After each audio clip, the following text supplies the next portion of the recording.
북한에서 넘어온 탈북 여성인데 군대에 다니면서 이제 안보 강연도 하고 그랬어요. 그런데 알고 보니까 위장 탈북인 간첩이었어요. 그래서 이제 붙들려서 수사기관에서 이제 조사를 받게 되었는데, 그때가 마침 이제 2008년 베이징 올림픽 때였습니다. 그래서 한창 올림픽 경기가 진행 중이었는데, 특별히 야구 경기, 한일전이 벌어졌어요. 준결승전. 그래서 전 국민이 이제 관심을 갖고 이제 그 중계를 보고 있었는데, 아마 그 조사실에서도 그걸 봤는가 봐요. 근데 그때 이제 이 한국이 처음에는 지고 있다가 7회 때 동점을 만들었어요. 그리고 8회가 돼가지고 선두 타자가 이제 안타를 치고 나갔고, 두 번째 타자는 아웃인가 다녔는데, 그 다음에 이제 이승엽이 나와가지고 홈런을 친 거예요. 2점 홈런을 쳐서 역전을 시키고, 그래서 한일전을 승리로 이끄는 결정적인 공을 세웠습니다. 그래서 많은 사람들이 이승엽을 그냥 이제 환호하고 그랬지요. 사실 그때 이승엽이 성적이 별로 안 좋았어요. 그래서 사람들이 저 이승엽 빼라고 막 그랬습니다. 그런데 그때 이제 감독이 김경문 씨인데 끝까지 이승엽을 믿고 이제 세웠거든요. 그랬더니 이승엽이 결정적인 순간에 홈런을 쳐가지고 한일전을 승리로 만든 거예요. 그래서 사람들이 막 환호하고 그러는데, 그걸 보던 이 간섭 원장아도 막 쳐가지고 이승엽 소리를 지르더래요. 그래서 수사관이 너무 신기해서, 야, 너도 이승엽 알아? 그랬더니 이 간섭 원정아가, 아니 이승엽을 몰라요? 한국 사람으로 이승엽 모르면 간첩이게요. 그래서 수사관이 너무 웃겨서, 야, 네가 간첩이잖아. 그러니까 아이 원정아, 그런가요? 한동안 이승엽 모르면 간첩이었습니다. 요즘에는요, 강남 스타일 모르면 간첩이에요. 그렇지요. 얼마 전부터 이 싸이가 부른 강남 스타일, 또 말춤, 이게 전 세계적으로 히트를 쳐가지고요, 굉장합니다.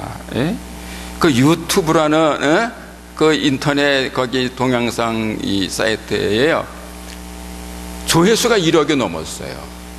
근데 어제 저녁에 보니까 1억 2천만이었어요. 굉장합니다.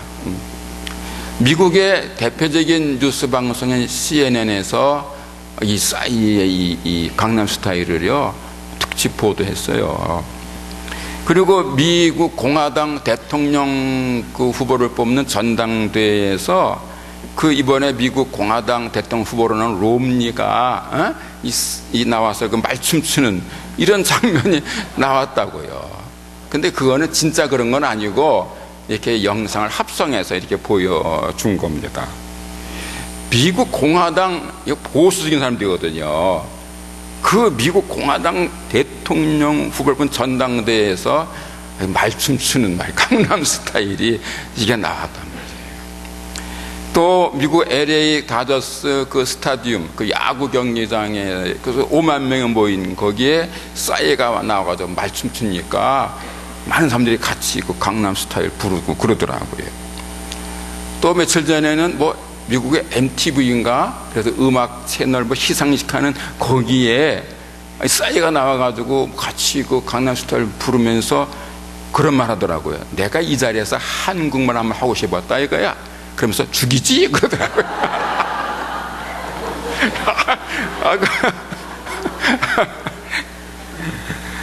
아주 지금 요새 강남 스타일이 세계적으로 대히트입니다. 그러다 보니까 이 강남 스타일을 패러디해서 여러 스타일이 나오고 있어요. 그러니까 인터넷에 찾아보면은 별의별 스타일이 다 나와요. 뭐 강남 스타일, 대구 스타일, 예? 뭐 홍대 스타일, 군대 스타일, 시카고 스타일, 파리 스타일, 뭐 오만 스타일, 기숙사 스타일, 별의별 스타일이 다 나와요. 재밌는 건요, 교회 스타일도 있어요. 성당 스타일도 있어요. 제가 그거 다 봤어요, 일부러. 그 교회 스타일은 대전에 있는 어떤 감리교회 전도사가 그 이번에 여름 행사 앞두고 중고등부 수련회를 홍보하려고 만들었어요. 그래서 중고등부 수련회 가면 이렇게 은혜 있다 그러면서 막 말씀 주면서 그거 하더라고요. 재미있게 그거 잘 만들었어요. 그것도 뭐 한 60만 이렇게 그 조회수가 있더라고요. 또 성당 스타일은 서울 상봉동에 있는 차 바우나 신분 가는 사람이 만들었는데 신부가 신부복 입고 말씀 쳐요. 아주 재밌어요. 또 승려가 만든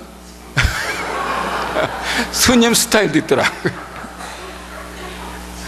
봐요로 요즘에요, 스타일 전성시대입니다. 그야말로 스타일을 모르면 간첩이에요, 이게.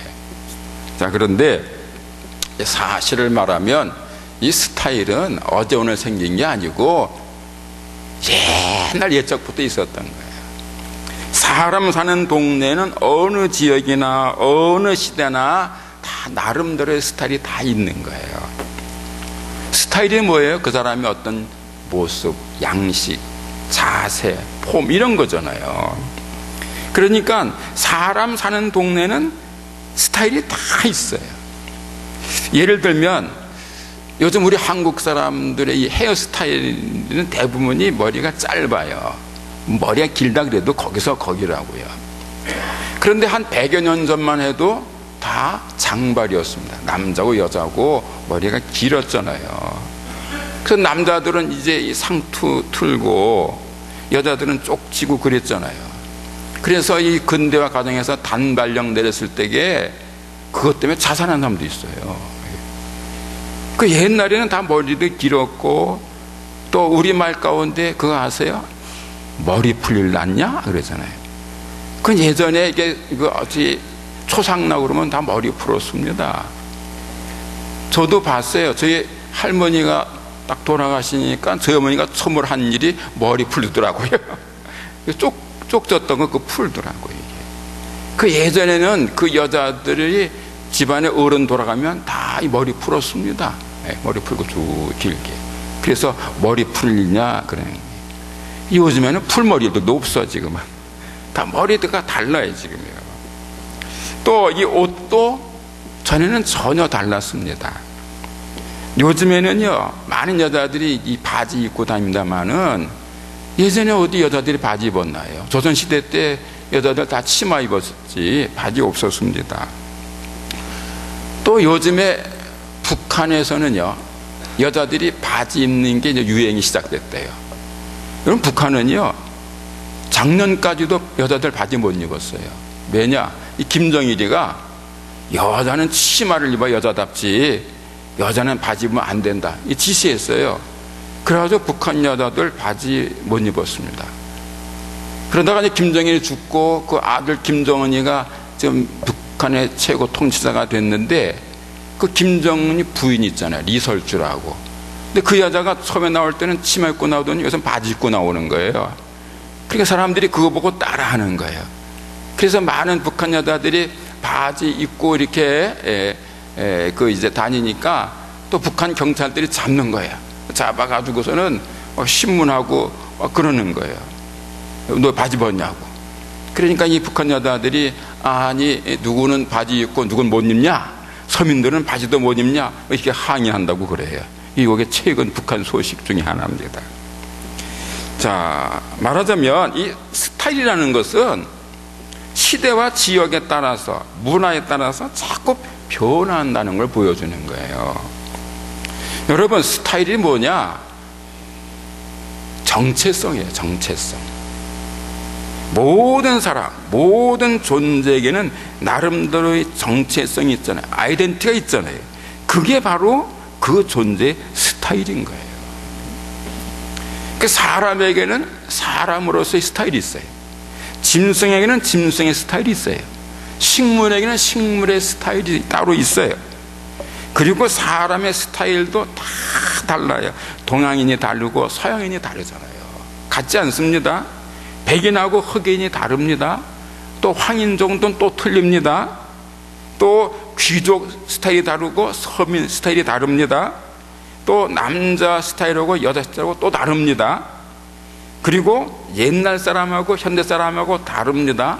신앙인과 비신앙인의 스타일이 다릅니다.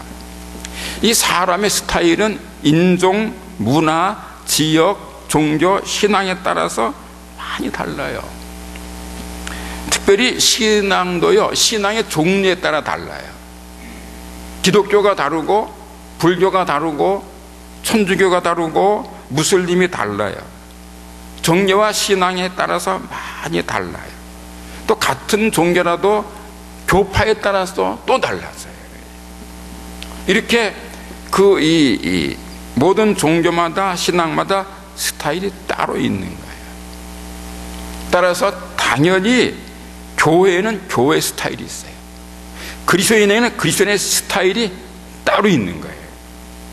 그리고 교회와 그리스도인은 그 자신이 가지고 있는 고유의 스타일을 잘 지켜가야 되는 거예요.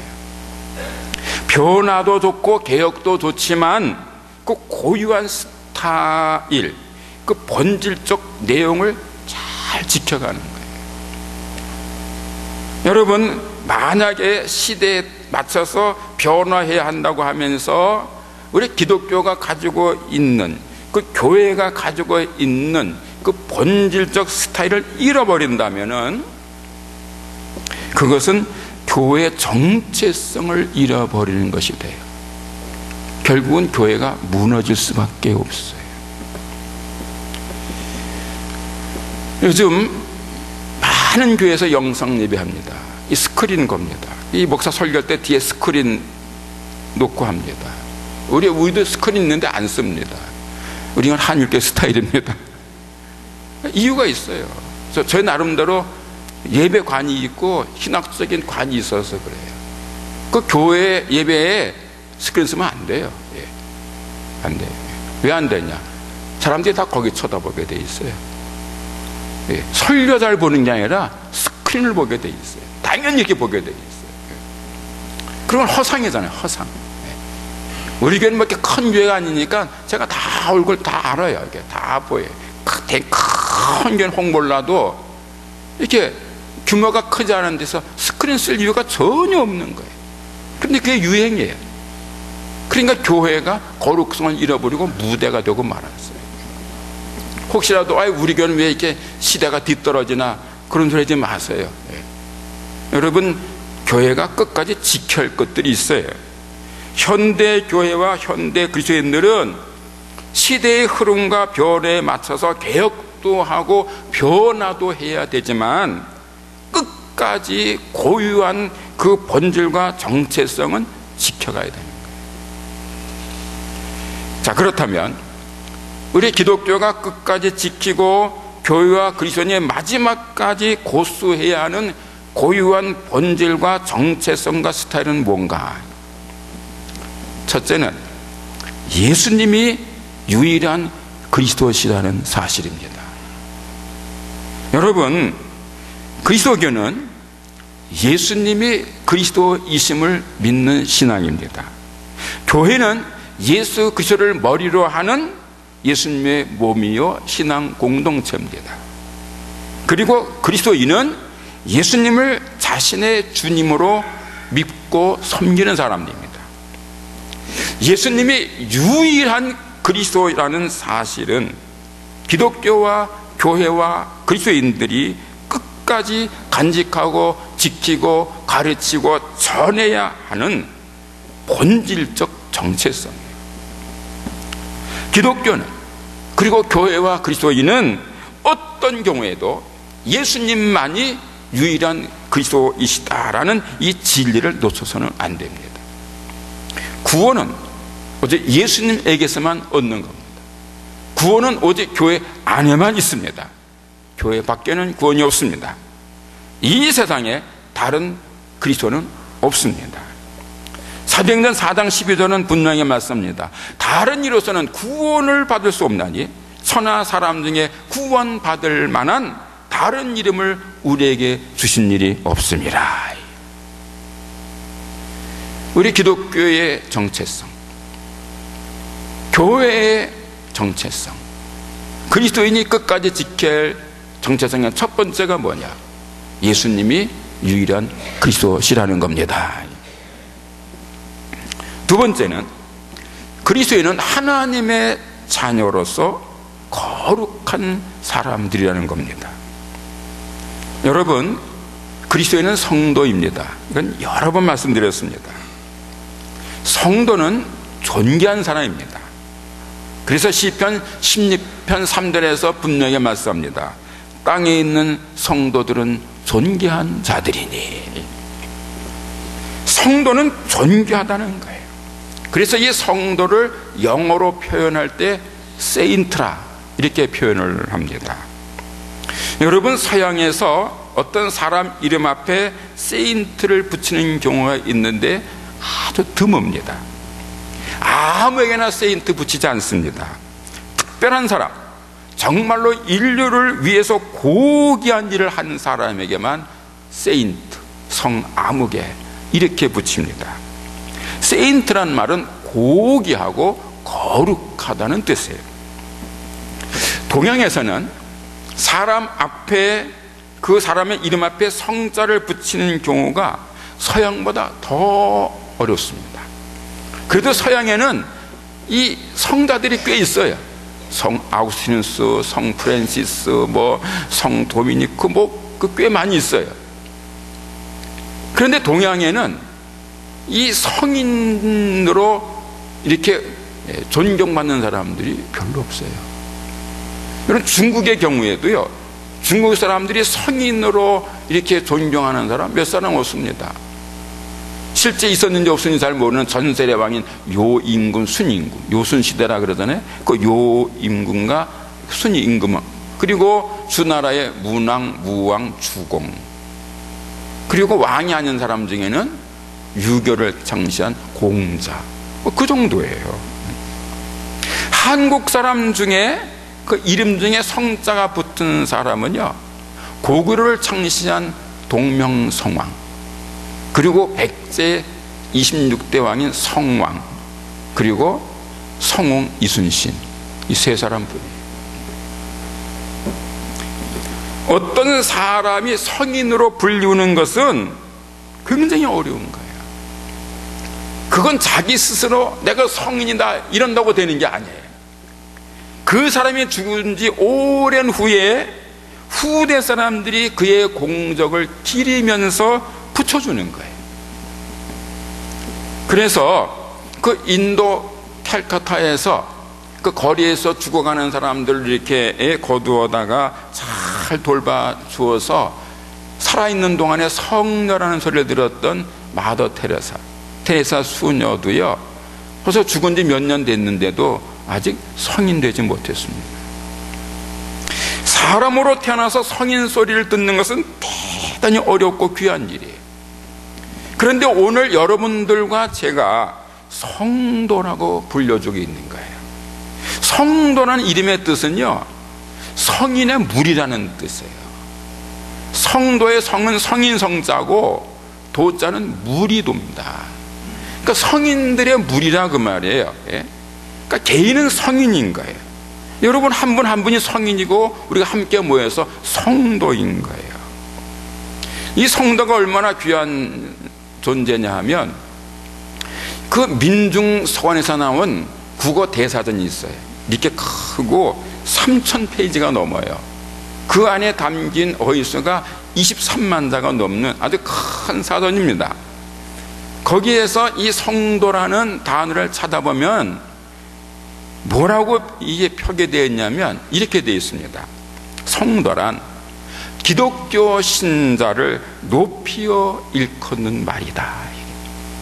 성도는 기독교 신자를 높여서 부르는 말이라는 거예요. 그리고 그 옆에다가 영어로다가 그 이제 또 번역을 해놨는데 어떻게 했냐면 크리스찬 세인트 이렇게 돼 있어요. 성도로 불리는 것은 최고의 존경인 거예요. 오늘 여러분들과 제가 성도로 불리고 있다는 것은 최고로 존대받고 있다는 의미인 거예요. 여러분, 거듭 말씀드리지만 그리스도인은 세인트, 성도입니다. 성도는 가장 존귀한 사람입니다. 여러분과 저는 다 함께 성도입니다. 따라서 여러분들과 저는 세상에서 가장 고귀한 사람들입니다. 할렐루야.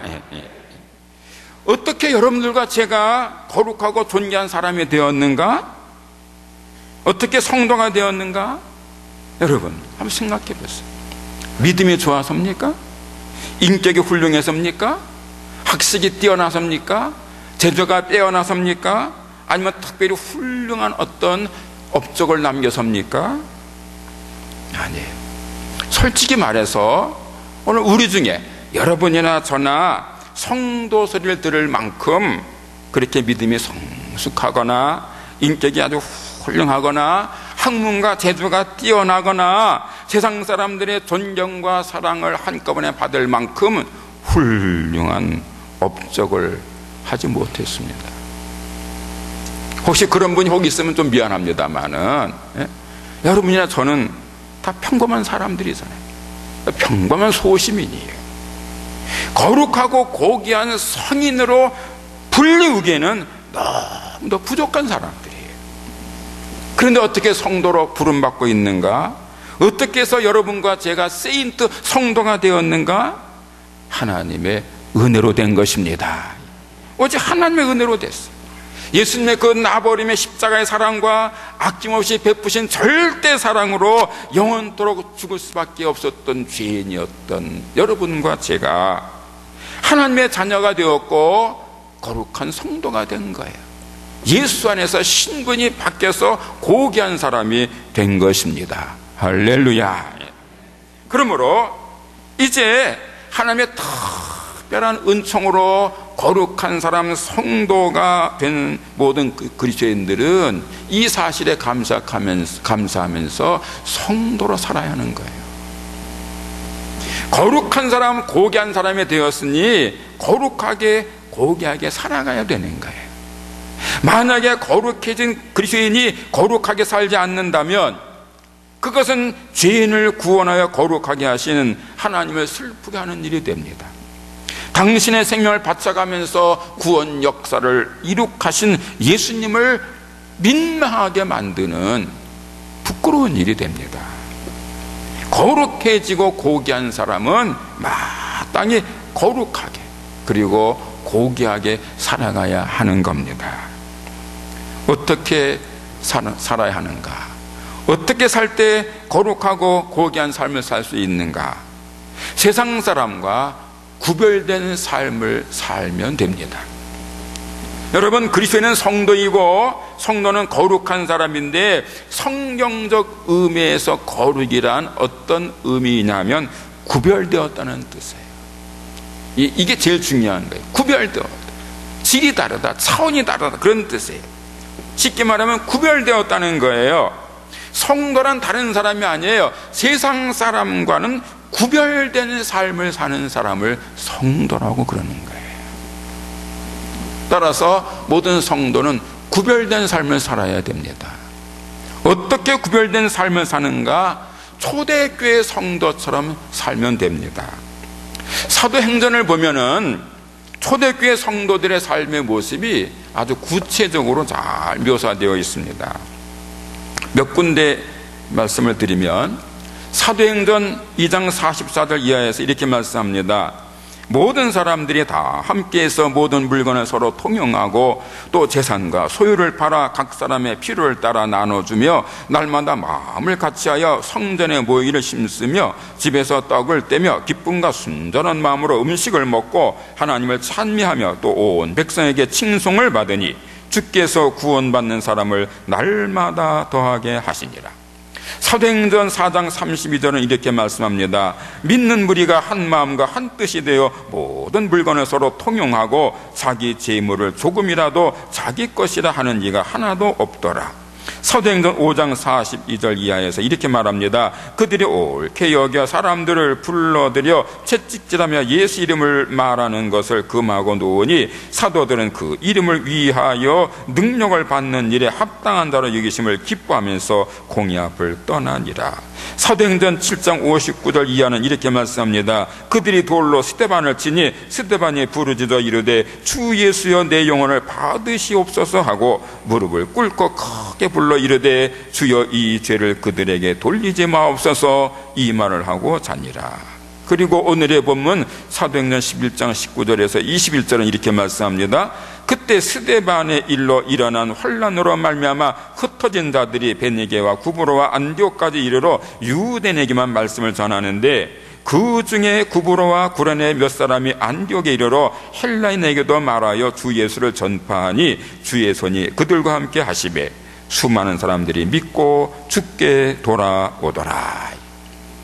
여러분, 이 사도행전이 보여주고 있는 초대교회 성도들의 삶의 모습은 그때 그 초대교회 성도들과 동시대를 살고 있던 세상 사람들과는 전혀 다른 삶이었어요.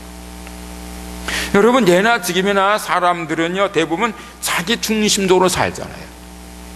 자기 위주로 살아요.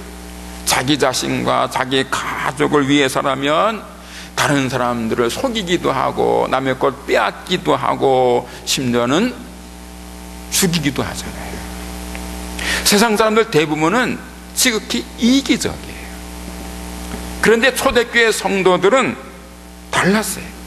이타적인 삶을 살았어요. 함께 더불어 살았어요. 베풀고 나누며 살았어요. 자기 것을 자기 것으로 주장하지 아니하고 기쁨으로 나누며 더불어 살았습니다. 죄를 용서받고 구원받음에 감사하면서 날마다 먹이를 심었고 열심히 기도하고 찬송하면서 하나님을 경배했습니다. 세상 사람들에게 핍박을 받아서 매를 맞고 욕을 먹고 감옥에 갇혔을 때에 그들을 미워하지 않았습니다. 저주하지 않았습니다. 오히려 용서를 했고 위에서 기도해 주고 자기들이 마침내 예수님의 이름 때문에 고난받고 능력받게 된 것을 기뻐하고 감사했어요. 핍박을 받아서 다른 곳으로 도망칠 때에도 그냥 도망만 간 게 아니고 가는 곳마다 예수 그리스도의 복음을 전해서 그들을 하나님의 백성으로 만들었습니다. 초대교회 성도들은 그 당시 다른 사람들과는 전혀 다른, 한마디로 말하면 땅의 것에 집착하지 아니하고 저 하늘을 소망하면서 그렇게 구별된 삶을 산 거예요. 초대교회 성도들의 그 구별된 삶은요 일찍이 다른 곳에서 보지 못했던 경건한 삶이었어요. 거룩한 삶이었어요. 그것은 세상 사람들의 삶과는 비교할 수 없는 아주 의롭고 신실하고 아름다운 삶이었습니다. 그것은 초대교회 성도들이 그들의 주님이셨던 예수님을 닮아갔음을 의미합니다. 사도행전에 나오는 초대교회 성도들이 주님이신 예수 그리스도께서 보여주시고 가르쳐주신 대로 거룩하고 아름다운 삶을 그대로 살아감으로써 예수 그리스도를 그대로 본받은 거예요. 여러분, 바울이 그랬지 않습니까? 내가 그리스도를 본받는 자 된 것처럼 너희는 나를 본받는 자가 되라. 그러니까 초대교회 성도들의 목적은 예수님을 본받는 거예요. 그대로 닮아가는 거였어요. 그러니까 세상 사람들이 그 초대교회의 성도들을 그리스도의 사람이라는 뜻에서 그리스도인이라, 그리스찬이라 이렇게 부르기를 시작했다는 거예요. 오늘 본문 25절 26절에 나오죠. 바나바가 사울을 찾으러 다소에 가서 만남에 안디옥에 데리고 와서 둘이 교회에 1년간 모여서 큰 무리를 가르쳤고 제자들이 안디옥에서 비로소 그리스도인이라 일컬음을 받게 되었더라. 이 땅에 그리스도인이라는 사람들이 처음으로 나타난 것입니다. 하지만 사실을 말하면 안디옥 교회가 세워지기 이전부터 그리스도는 존재했어요. 안디옥 교회 이전은 예루살렘 교회잖아요. 예루살렘 교인들도 그리스도인이었어요. 그리스도인이란 예수를 믿는 사람을 말하잖아요. 그러니까 안디옥 교회 이전부터 그리스도인들이 존재했지만 그 예수를 믿는 사람들을 그리스도인이라고 부르기 시작한 것은 안디옥 교회에서부터였다고 말이에요. 그러니까 안디옥 교회 성도들이 처음 그리스도인이 된 거예요.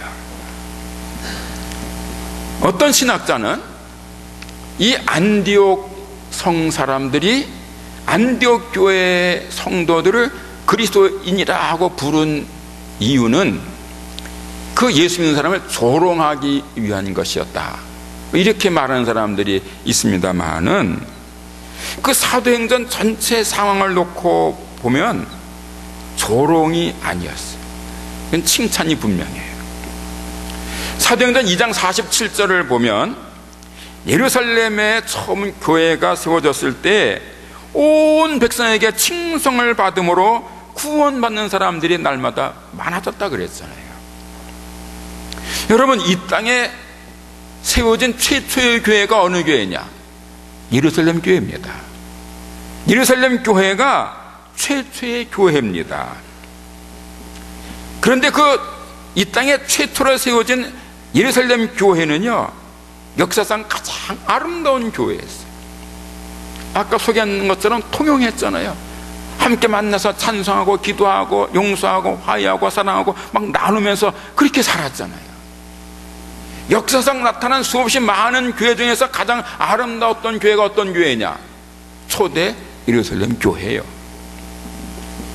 예루살렘 교회는 세상 사람들로부터도 인정받고 칭찬듣던 아름다운 교회였어요. 그리고 안디옥 교회는 그 예루살렘 교회가 세운 교회예요. 세상에서 가장 아름다웠던 예루살렘 교회 성도들이 가서 세운 교회가 안디옥 교회다, 그 말이에요. 따라서 안디옥 교회도 틀림없이 아름다운 교회였던 거예요. 여러분, 한번 같이 생각해 보실까요? 역사상 가장 아름답고 은혜로웠던 예루살렘 교회 성도들이 가서 세운 안디옥 교회가 세상 사람들의 사랑과 칭찬을 듣는 아름답고 은혜로운 교회가 된 것은 분명하지 않겠어요? 틀림없이 이 안디옥 교회 성도들은 자기들에게 복음을 전해주고 가르쳐준 그 예루살렘 교회 성도들의 아름답고 신실했던 신앙과 인격을 그대로 본받아서 예루살렘 교회 못지 않게 아름답고 은혜로운 교회를 이루어 갔을 것입니다.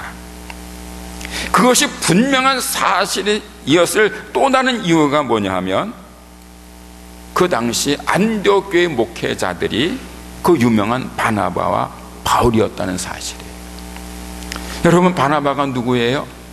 오늘 본문 24절에서 증언하는 것처럼 착하고 성령과 믿음이 충만했던 사람이었습니다. 바울은 누굽니까? 주님께서 창세전에 미리 택정하여서 세우신 사도 중에 사도입니다. 성경에 나오는 초대교회 대부분이 사도 바울이 개척해서 세운 교회고요, 신약 성경의 반을 바울이 썼어요. 바울과 바나바와 바울, 이 두 사람은 초대교회가 배출한 가장 위대한 그리스도인들 중에 한 사람이었던 거예요. 그런 바울과 바나바와 그리고 바울이 함께 목회해서 가르친 안디옥 교회 성도들은 자기들의 스승인 바나바와 바울을 본받아서 그 믿음과 행위가 당연히 훌륭했던 거예요. 그래서 안디옥에 사는 사람들이 볼 때에 참으로 안디옥 교회 성도들은 존경할 만한 그런 신앙인들이었던 겁니다. 그래서 좋은 의미에서 그리스도인이라 이렇게 이름을 붙였을 겁니다. 여러분, 안디옥 교회 성도들이 이 세상 사람들로부터 처음으로 그리스도인이라 불리운 것은 처음 그리스도인들의 믿음과 인격과 삶이 아름답고 신실하고 훌륭했기 때문입니다. 처음 그리스도인들의 스타일은 세상 사람들로부터 칭송받을 만큼 아름답고 신실하고 훌륭한 것이었다는 말씀입니다. 그래서 저 멀리 변두리, 저 이스라엘 땅, 변두리 이스라엘에서 또 변두리인 갈릴리에서부터 시작이 된 예수 그리스도의 복음이 그 당시 저 서구의 중심이었던 대로마 제국을 정복한 거예요. 여러분 한번 생각해 보세요.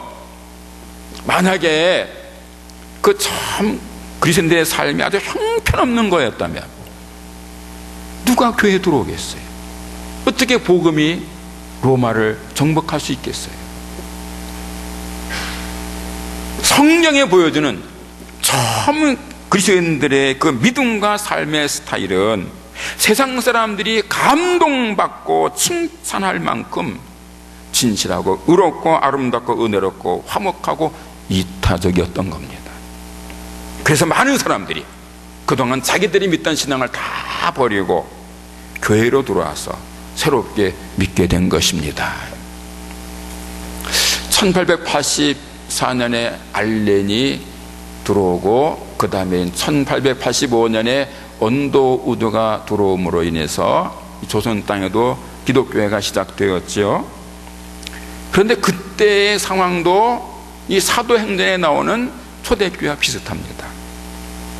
그때 그 1800년대 말에 조선은요 망해가던 중이었습니다. 백성들은 소망을 잃어가고 있었습니다. 그런데 예수 그리스도의 교회가 들어와서 사람들에게 소망을 주었어요. 새 희망을 주었어요.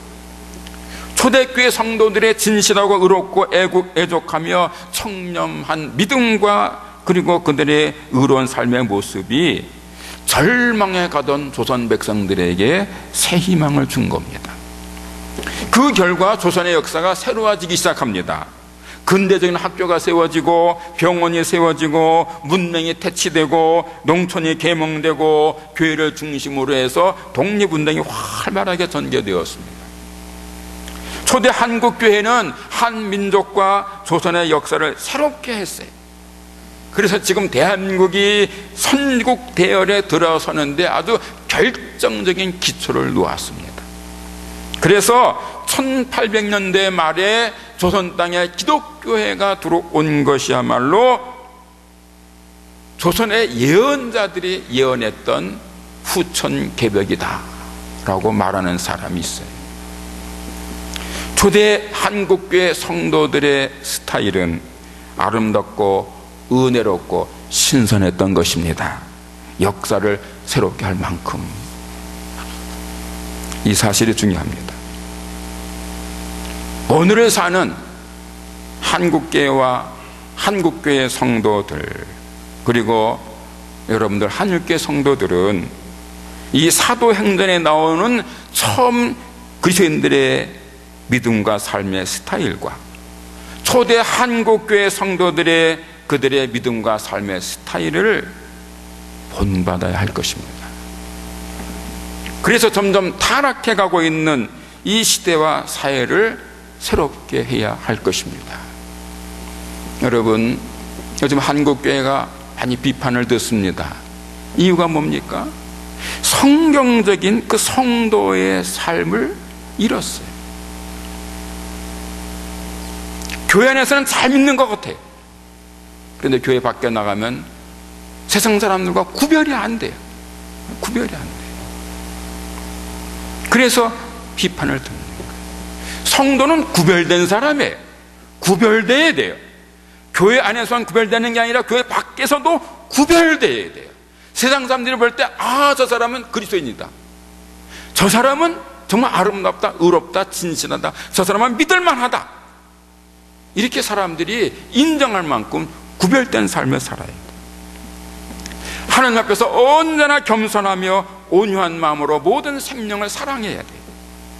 꿈속에서조차 착하고 의롭고 진실하고 모든 사람과 더불어서 화목한 가운데 자신의 삶의 자리를 천국으로 가꾸어 가야 하는 겁니다.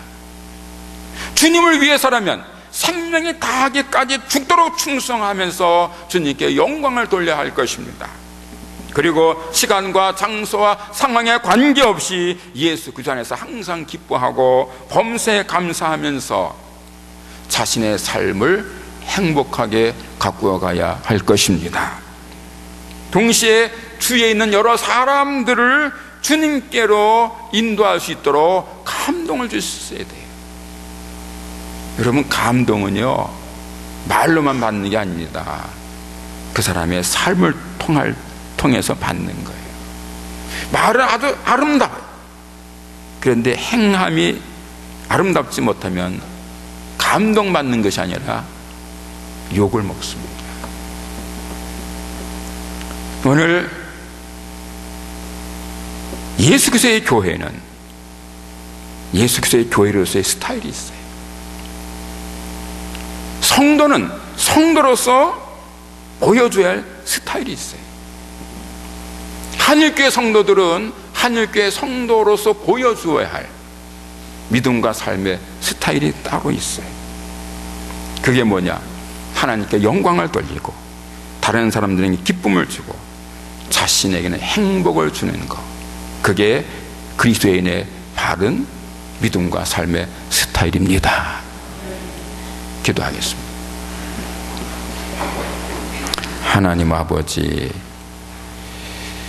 오늘 한국 교회와 한국 교회 그리스도인들이 사랑과 존경과 칭찬을 받기보다는 비판을 듣는 경향에 있음을 부끄럽게 여깁니다. 이유는 저희들이 구별된 삶을 살지 못한 연구임을 고백합니다. 이제 성경에 나오는